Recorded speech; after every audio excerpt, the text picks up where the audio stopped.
നമസ്കാരം. ശ്രീ വിശ്വ വാസ്തുവിദ്യ എന്ന എളിയ ചാനലിലേക്ക് നിങ്ങളെ സ്നേഹപൂർവ്വം സ്വാഗതം ചെയ്യുന്നു. നിങ്ങൾ ഒരിക്കലെങ്കിലും ബ്രഹ്മചര്യം പാലിക്കാൻ ശ്രമിച്ചിട്ടുണ്ടോ? 2 ദിവസമോ അല്ലെങ്കിൽ ഒരാഴ്ച കഴിഞ്ഞ് വീണ്ടും പഴയ സ്ഥിതിയിലേക്ക് പോയോ?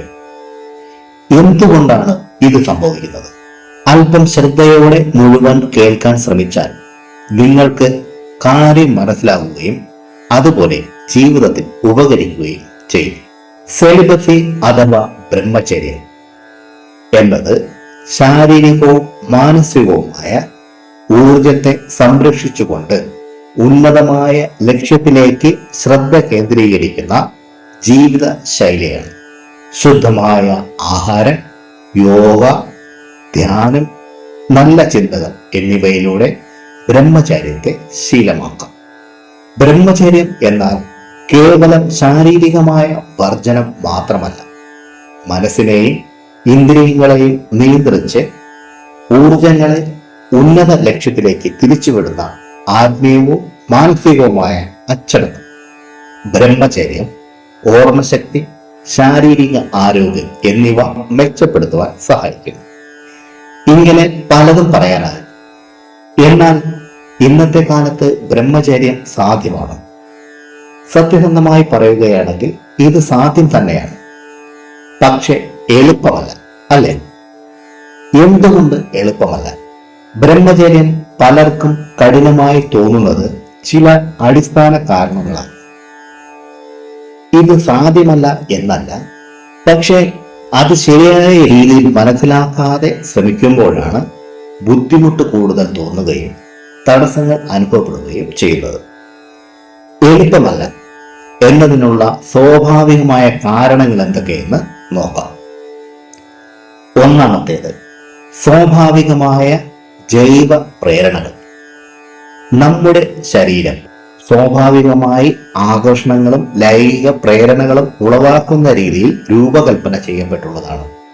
ടെസ്റ്റോസ്റ്റെറോൺ, ഡോപ്പമൈൻ മുതലായ ഹോർമോണുകൾ ഈ പ്രേരണകൾ ശക്തമാക്കുന്നു. അതുകൊണ്ട് ഇതിനെ പൂർണ്ണമായി അടിച്ചമർത്താൻ ശ്രമിച്ചാൽ മാനസിക സമ്മർദ്ദം കൂടും. ഇതാണ് ഒന്നാമത്തെ കാരണം. രണ്ടാമത്തേത്, മനസ്സിന്റെ പൊതു സ്വഭാവം. അതെന്താണെന്ന് വെച്ചാൽ, മനസ്സ് എപ്പോഴും സുഖം തേടും. ചെറിയ ആസ്വാദനങ്ങളിൽ പോലും അത് വേഗത്തിൽ അടിമപ്പെടും. അതുകൊണ്ട് ദീർഘകാല ആത്മനിയന്ത്രണം നിലനിർത്തുന്നതിന് പ്രയാസമാകുന്നു. ഇതാണ് രണ്ടാമത്തെ കാരണം. മൂന്നാമത്തേത്, ഇന്നത്തെ കാലത്തെ പ്രലോഭനങ്ങൾ. അതെന്തൊക്കെയെന്ന് പ്രത്യേകം പറയേണ്ട ആവശ്യമില്ലല്ലോ. മൊബൈൽ, സോഷ്യൽ മീഡിയ, സിനിമകൾ, ഇന്റർനെറ്റ് ഇവയെല്ലാം ലൈംഗിക ചിന്തകൾ ഉണർത്തുന്ന ഉള്ളടക്കങ്ങൾ നിറഞ്ഞതാണ്. പഴയ കാലത്തേക്കാൾ ഇത് ശ്രദ്ധ തിരിക്കുക വളരെ എളുപ്പമാണ്. നാലാമത്തേത്, തെറ്റായ ധാരണ. അതെന്താണെന്ന് നോക്കാം. ചിലർ ബ്രഹ്മചര്യം എന്നത് മുഴുവൻ അടിച്ചമർത്തൽ എന്നാണ് കരുതി വച്ചിരിക്കുന്നത്. എന്നാൽ ബ്രഹ്മചര്യം എന്നത് ശരിയായ രീതിയിൽ ശക്തിയെ ഉപയോഗിക്കലാണ്. ഇത് മനസ്സിലാക്കാതെ ശ്രമിച്ചാൽ ഫ്രസ്ട്രേഷൻ അഥവാ നിരാശ അനുഭവപ്പെടും. അഞ്ചാമത്തേത്, ഏകാന്തതയും സമയത്തെ വേണ്ട വിധം ഉപയോഗപ്പെടുത്താത്തത്. ഇത് വളരെ ശ്രദ്ധിക്കേണ്ട ഒന്നാണ്. ഒറ്റയ്ക്ക് കൂടുതൽ സമയം ചെലവഴിക്കുമ്പോൾ മനസ്സ് എളുപ്പത്തിൽ വികാരത്തിലേക്ക് വഴുതും.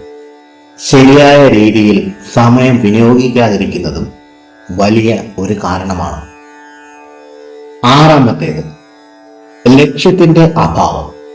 ഇത് വളരെ പ്രാധാന്യമറിയിക്കുന്ന ഒന്നാണ്.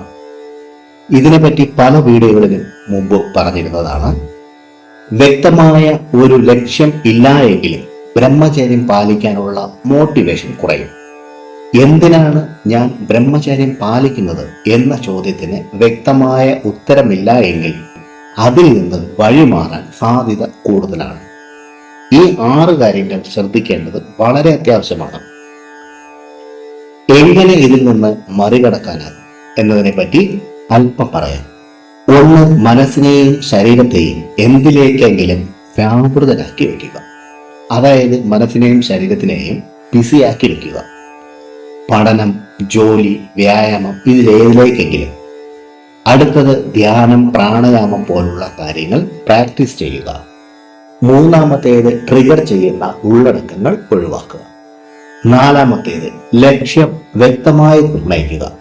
അത് സ്പിരിച്വൽ ഗ്രോത്ത് അഥവാ ആത്മീയ വളർച്ചയാകാം, അല്ലെങ്കിൽ ഭൗതികമായ വളർച്ചയുമാകാം.